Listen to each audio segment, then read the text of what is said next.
அனைவருக்கும் வணக்கம். Welcome to cinema land. Johannes Roberts டைரக்ஷன்ல இன்னைக்கு தியேட்டர்ஸ்ல வெளியான பிரைமேட் என்ற அமெரிக்கன் ஹாரர் படத்தின் விமர்சனத்தை தான் இந்த எபிசோட்ல நாம பார்க்க போறோம். ஃபர்ஸ்ட் இந்த படத்தோட ஸ்டோரி என்னன்னு பார்த்துடலாம். இந்த படம் லூசி என்ற ஒரு இளம் பெண்ணை மையமா வச்சுதான் ஸ்டார்ட் ஆகுது. சம்மர் லீவ்ல லூசி தன்னோட நண்பர்கள் சிலருடன் ஹவாயில இருக்க அவளோட வீட்டுக்கு வருகிறா. தனிமையான இடத்துல இருக்க இந்த வீடு ரொம்ப பெருசு. ஸ்விம்மிங் பூல், ஓபன் ஸ்பேஸ் என எல்லாம் இருக்கிற ஒரு பெரிய லக்ஸரி ஹவுஸ். லூசியோட அப்பா ஒரு ரைட்டர். வேலை விஷயமா வெளியூருக்கு கிளம்ப வேண்டிய சிச்சுவேஷன் அவருக்கு ஏற்பட்டதால லூசி வந்த உடனே அவரை வீட்டை விட்டு கிளம்புறாரு. இப்ப வீட்டுல லூசியும் அவளோட நண்பர்கள் மட்டும்தான் இருக்காங்க. அப்பா இல்லாத இந்த நேரத்தை பயன்படுத்தி நண்பர்களோட சேர்ந்து பார்ட்டி பண்ணலான்னு முடிவெடுக்கிறாங்க. இந்த வீட்டுல செல்ல பிராணியா வளர்க்கப்பட்ட ஒரு சிம்பன்சியும் இருக்கு. ரொம்ப அமைதியா தெரிகிற அந்த சிம்பன்சி எல்லோரிடமும் சாதாரணமா பழகுது. ஆபத்தில்லாத விலங்கு மாதிரி தான் எல்லோரும் நினைக்கிறாங்க. ஆனா ராபிஸ் பாதிக்கப்பட்ட ஏதோ ஒரு விலங்கு அந்த சிம்பன்சிய கடிச்சிடுது. இந்த விஷயம் யாருக்கும் தெரியல. இதனால அந்த சிம்பன்சி மெதுவா அக்ரெசிவா மாற ஆரம்பிக்குது. வீடு கொஞ்சம் கொஞ்சமா பார்ட்டி அட்மாஸ்பியருக்கு போகும்போது சிம்பன்சியோட மாற்றமும் டேஞ்சரஸா வெளிப்பட ஆரம்பிக்குது. முதல்ல சின்ன வார்னிங்ஸ் மாதிரி தொடங்கி திடீர்னு ஒரு பெரிய த்ரெட் மாதிரி மாறிடுது. சிம்பன்சி வீட்டுக்குள்ள இருக்க மனிதர்கள் ஒவ்வொருத்தரையா அட்டாக் பண்ண ஆரம்பிக்குது.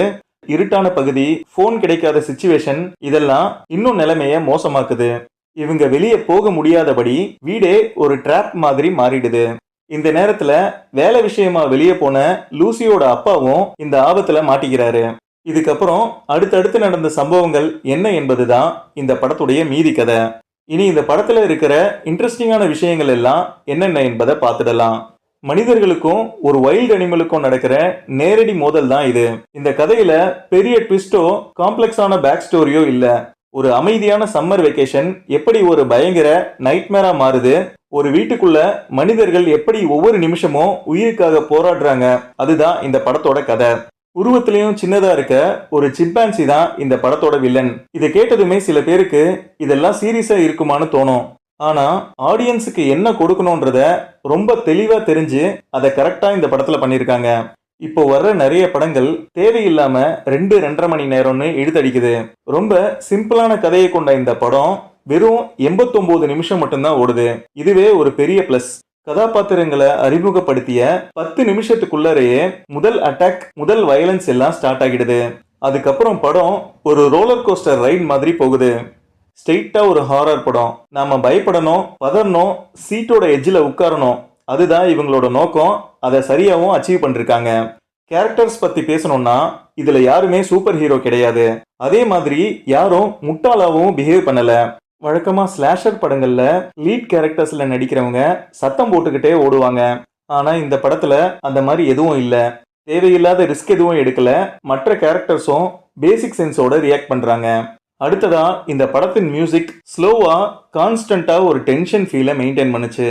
ஆபத்து இன்னும் முடியலன்னு நம்ம மனசுக்குள்ள சொல்லிக்கிட்டே இருக்கும் வகையில இந்த படத்தின் பேக்ரவுண்ட் மியூசிக் இருந்துச்சு. படத்துல அப்பா கேரக்டர் ஒருவருக்கு காது கேட்காது. சில சீன்ஸ்ல அவரோட பாயிண்ட் ஆஃப்ல கதை போகும். சவுண்டே இல்லாத அந்த இடத்துல சத்தம் இல்லாம மிரட்டி இருக்காங்க. ரொம்ப ப்ரூட்டலான இந்த படம் ஸ்லாஷர் கேட்டகரியை சேர்ந்தது. சிம்பன்சி அட்டாக் பண்ணும்போது ஏற்படுற காயங்கள், ரத்தம் தெரிக்கிற காட்சிகள் எல்லாம் கம்ப்யூட்டர் கிராபிக்ஸ் மாதிரியே தெரியல. ரொம்ப ரியலா இருந்தது. சில காட்சிகள் உண்மையிலேயே பதற வைக்குது. இந்த காட்சிகளை எல்லாம் முழுசா மறைக்க மாட்டாங்க. சில இடத்துல மட்டும்தான் கேமரா விலகும். ஆனா பெரும்பாலான காட்சிகள்ல அட்டாக் நடக்கிறத தெளிவா காட்டுறாங்க. இந்த மாதிரி ஒரு ப்ரூட்டல் ஹாரர் படத்துக்கு இது தேவையான விஷயம்தான். இதை மட்டும் லைட்டா எடுத்திருந்தாங்கன்னா இந்த படம் இவ்வளவு இம்பாக்ட் கொடுத்திருக்காது. சில இடங்கள்ல அடுத்து இந்த கதையில என்ன நடக்க போகுதுன்னு தெளிவா தெரிஞ்சாலும் அது நெகட்டிவ் ஃபீலை கொடுக்கல. அடுத்து இப்படிதான் நடக்க போகுதுன்னு தெரியப்படுத்தி அந்த பயத்தோடையே படம் முழுக்க நம்மள டிராவல் பண்ண வச்சுட்டாங்க. சிம்பன்சி இப்படி எல்லாம் பண்ணுமான்னு ஒரு கேள்வி வரும். ஆனா ரியல் லைஃப்ல சிம்பன்சி அட்டாக் இன்சிடென்ட்ஸ் பல நடந்திருக்கு. அதனால இந்த படம் காட்டுறது டோட்டலி இம்பாசிபிள்னு சொல்லிட முடியாது. அதுவே இந்த படத்தை இன்னும் ஸ்கேரியா மாற்றுது.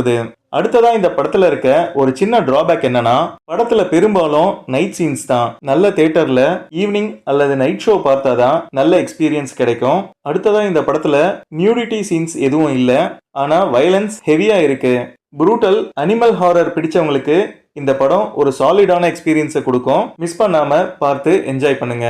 மீண்டும் ஒரு நல்ல படத்தோட உங்களை நான் சந்திக்கிறேன். இந்த வீடியோ உங்களுக்கு பிடிச்சிருந்தா லைக் பண்ணுங்க. மறக்காம என்னுடைய சேனலை சப்ஸ்கிரைப் பண்ணுங்க.